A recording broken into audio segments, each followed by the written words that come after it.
Greta. Welcome to the Nightly from Hatch, where your late night thoughts go to rest.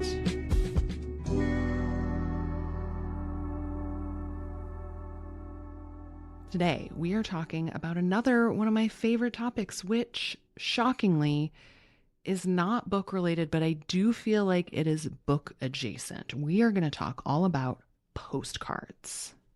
If you want to come on the show to talk about anything that is on your mind, whether it is how to send an aggressively delightful email or where to buy stamps, email us or send a voice memo to thenightly@hatch.co, or you can text us or leave a voicemail at 904-NIGHTLY. That's 904-644-4859.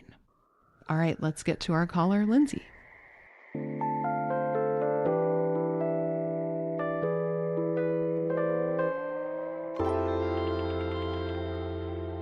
Lyndsay, hey, how you doing?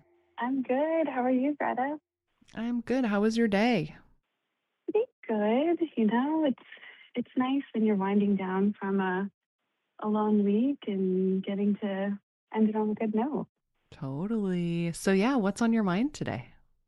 On my mind today, I wanted to talk about postcards and letters and my love for those. Amazing. I feel like nobody ever writes anything anymore, but I personally love writing and receiving snail mail. It's one of my favorite things. What is it about it that you like so much? I mean, I completely agree with you, but I'm excited to hear you describe why you like it. Oh, first of all, I love receiving mail. Even unfortunately, most of my mail is now spam or for people who used to live in my apartment before me. But I just love getting mail. It's just a little bit of a surprise every time you open your mailbox. Maybe it's, a card about somebody's new family member or a save the date for a wedding or just a thank you note from somebody. But I just love getting that little surprise whenever I open my mailbox. There's something especially exciting about a postcard, I think, because sometimes it's hard to tell exactly who sent it at first. And there's sort of the puzzle of well, it's from Hanoi and my friend Marty was just in Vietnam. I bet this is from her. You know what I mean? Yes, exactly.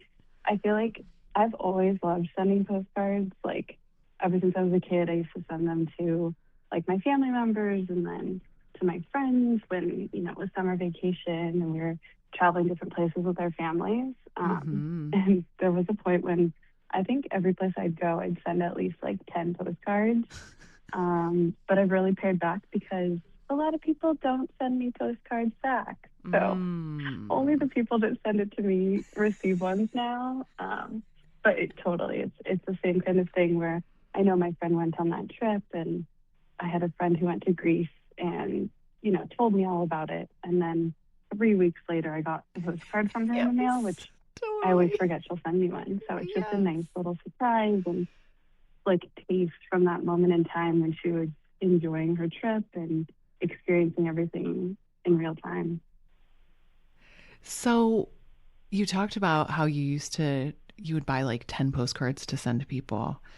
What do you think is ideal postcard information? Because you don't have that much room in a postcard, and I think that's part of the beauty of it.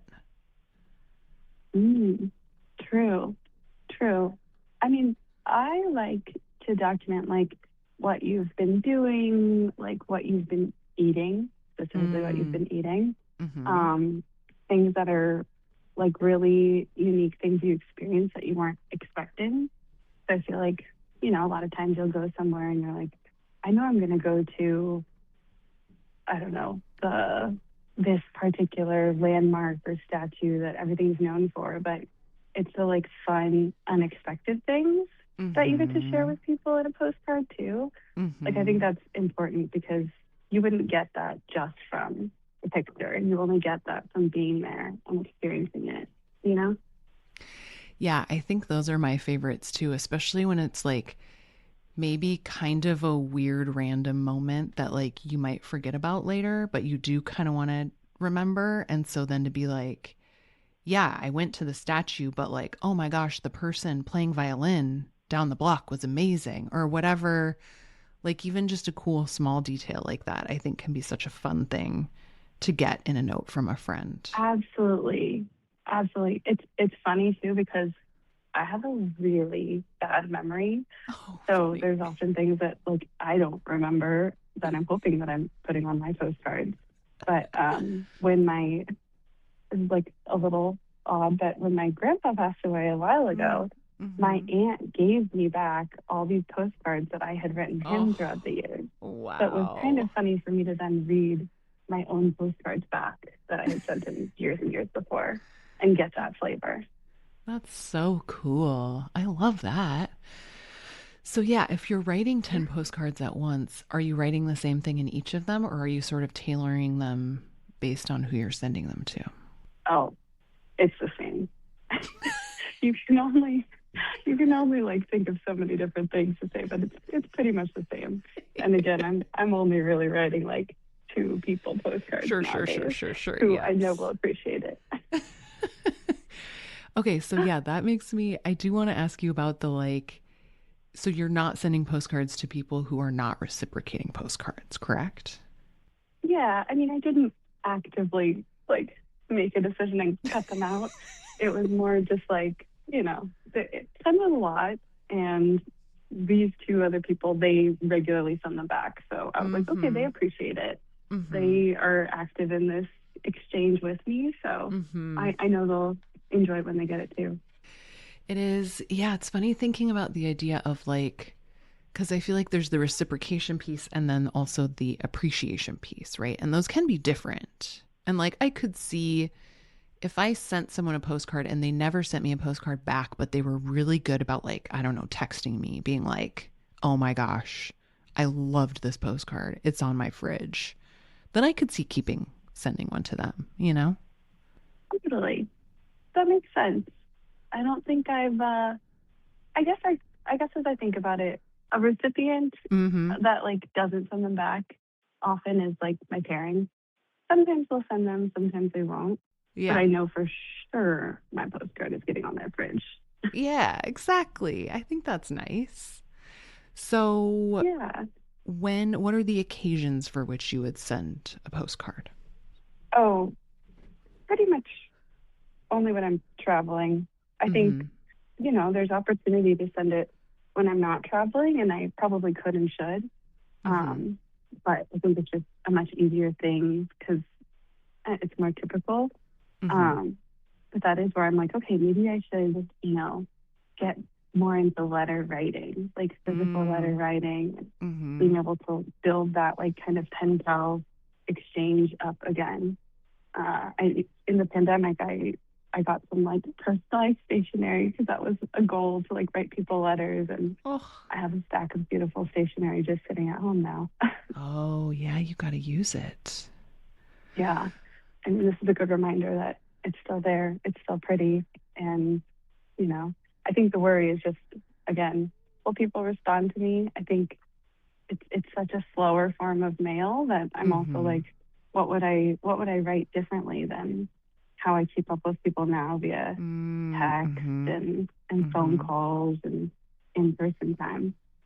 I do think also, in some ways, I think of writing a letter as sort of like loaning someone a book, where it's like, I have to be okay with the idea that I will never see this book again. you know? Mm, It's like, totally. I might just Yeah. not, and that's okay. But, Yeah. I think I would just need to, maybe it'll come to me when I sit down and do it of just I bet it will. again, what am I writing to somebody that's different from what I would just text or call them about? Mm-hmm. Which is kind of a nice, like, different challenge and opportunity and Yeah. creative exercise in a way. I think so too. Yeah. And I bet it'll get easier. Like I bet you're going to start finding stuff where, like, when it's happening to you, you're like, oh, this would be a perfect letter. Totally, totally. Do you write anybody letters, or do you do a lot of like handwritten things? I really love doing handwritten things. Yeah, and actually it's funny. I have a newsletter on Substack called Gretagram, and I was like trying to figure out what I should offer to people who become paid subscribers because I really didn't want to be aggressive about paywalls. And Mm. um I was like, I'll write you a postcard. And so that's still like the main perk Oh, of if you become a paid subscriber of my newsletter is like I have purchased a bunch of really cool postcards and some really pretty stamps, and I will send you a postcard thanking you for signing up if you do it. okay. So how did you purchase and select your postcards? Because that's a very important part of postcard sending. Postcard curation. Yes. I have a Yes. pile of postcards. I bought 3 the other day. They were like vintage postcards at a plant store. And I mean, they could have been in somebody's grandma's basement or something, and now they're selling them. Um, but they were really cool. I picked one because it was peonies, and I just really love peonies. But then there was another really goofy one. I mean, they all kind of have that like 80s vibe, you know? Um, Hmm. and the one I really can't wait to send to a friend is it's like a photo of a really sad looking basset hound, and it says like, "You better write me a postcard back." It sounds like I need that postcard Right? I was so that I thinking can that. send it to everybody too. Yes, exactly. I think you need to do like a respond or else in like a charming way. This is your threatening postcard. It's like those howlers in Harry Potter. Yeah, it's like I know where you live, so Yes, yes. You have this many days to respond to me. exactly. But actually, I do like that you're I picking up postcards that are more like random. Like Yeah. again, I'm very attached to sending them when I travel, but Mm-hmm. I go to like an antique flea market pretty regularly, Oh and there's yeah. tons of things like that they sell that I'm like, oh yeah, I could totally pick those up and send them as like just because slash threatening postcards to my friends and family. Yeah, stick with the threat. I like the threat. But yeah, I think there is something really fun about a just like especially if you see a postcard and you do specifically think of someone, like what a Yes. great occasion to just be like, this made me think of you. I don't even know why, but this made me think of you, so you better write me back. Or this has nothing to do with you. This is wildly random and strange. Yeah, here's a weird looking art like illustration of a creature in a bathtub. You're welcome. Yeah. And that's exactly what I also want to receive. So I'm going to be sending to receive because Yes, I want someone to send me some strange postcards. exactly. It's like you set the whimsical tone, Lindsay, True. and then you just wait for that whimsy to come back to you. That's true. Do you remember if this was like a little while back and it might still be happening? I don't know if it is anymore, but there's like this thing called what's it called? Postsecret, where you would like Oh, write a secret on a yes. postcard and mail it to a guy who would turn it into a book. And there were like Yes. 4 hardcover coffee table books of like secrets people would anonymously send in. Yes. Isn't that so interesting to think? That feels like it was such a specific era in our, I mean, gosh, that must have been really early internet days, right? I feel like so much has changed about even what a secret is anymore. Totally. I didn't even remember that until right now, but I just remember in college I had a friend who had the book and she was like, one of my postcards is in here. And I'm like, that is wild. And I never knew Wow. which one it was, but That was my next question. You didn't even know. That's so interesting and cool. How good are you at keeping stamps on hand? Because I feel like that can be the deciding factor in whether or not we are sending postcards. I'm pretty decent at it. I think the tricky thing is that every like blue moon that I want to send another postcard, the postcard stamp cost goes up. So Mm-hmm. nowadays, sometimes I'm like, all right, just throw a forever stamp on it. That makes it easy. as long as I can mail it. Yes. Oh, I'm with you.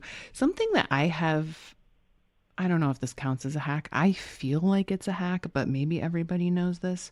But you can actually order stamps online from the post office and they will mail them to you.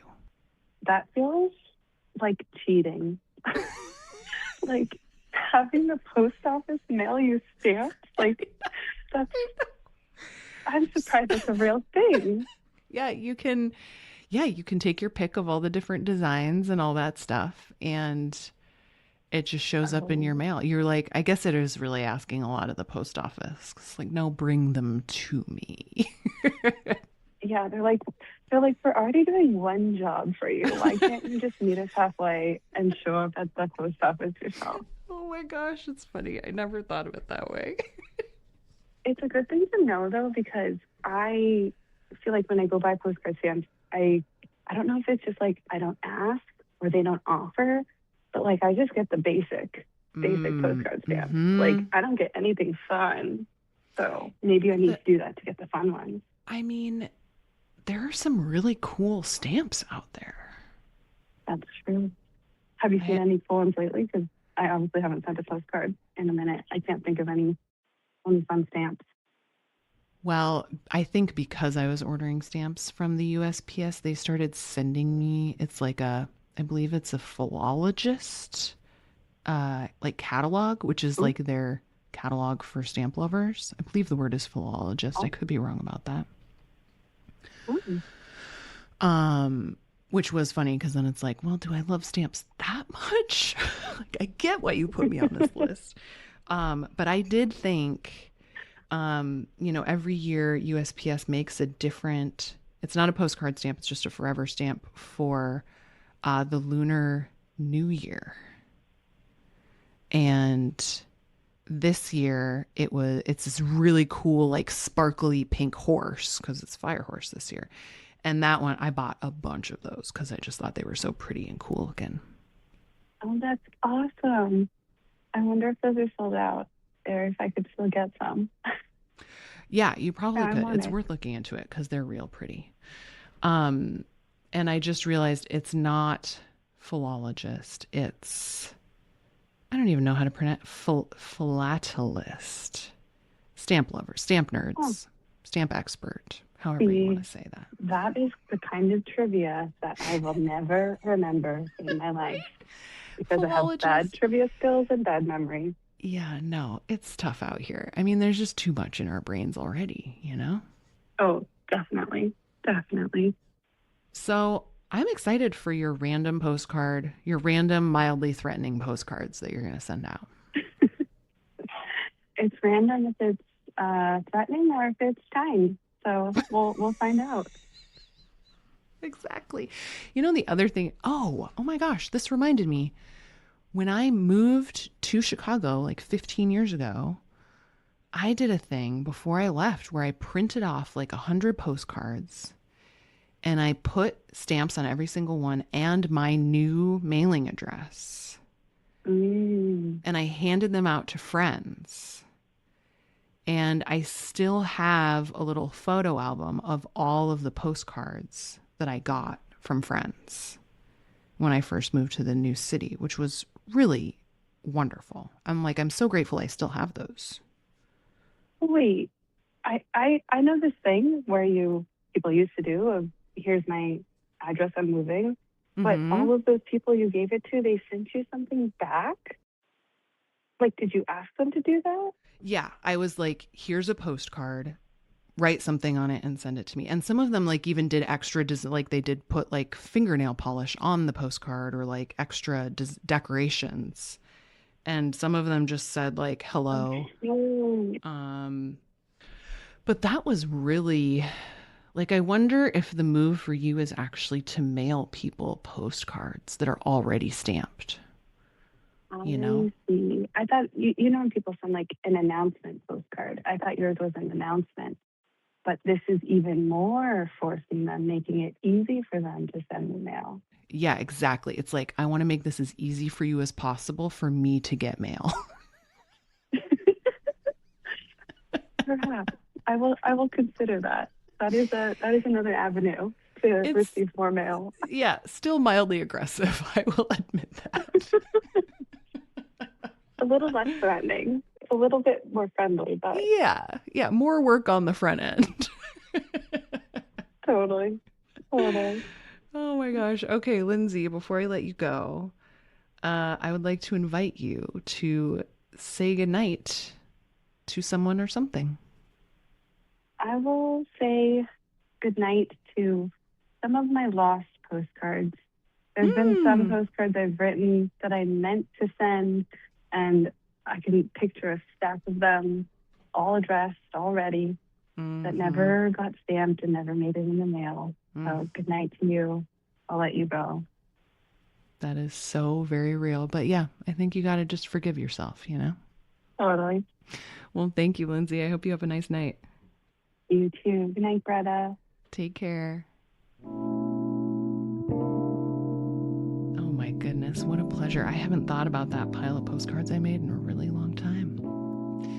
If you want to come on the show to talk about anything that is on your mind, whether it is postcards or stamps or how to be mildly threatening to get people to do things that delight you, you can send us an email or a voice memo to thenightly@hatch.co. You can also text us or leave a voicemail at 904-NIGHTLY. That's 904-644-4859. I would like to say goodnight to my friend Marty, who is, in fact, the last person who sent me a postcard. It was when she was in Vietnam, which I think was, like last Thanksgiving. And I have not responded. So that's the homework I'm giving myself. Have a good night, y'all.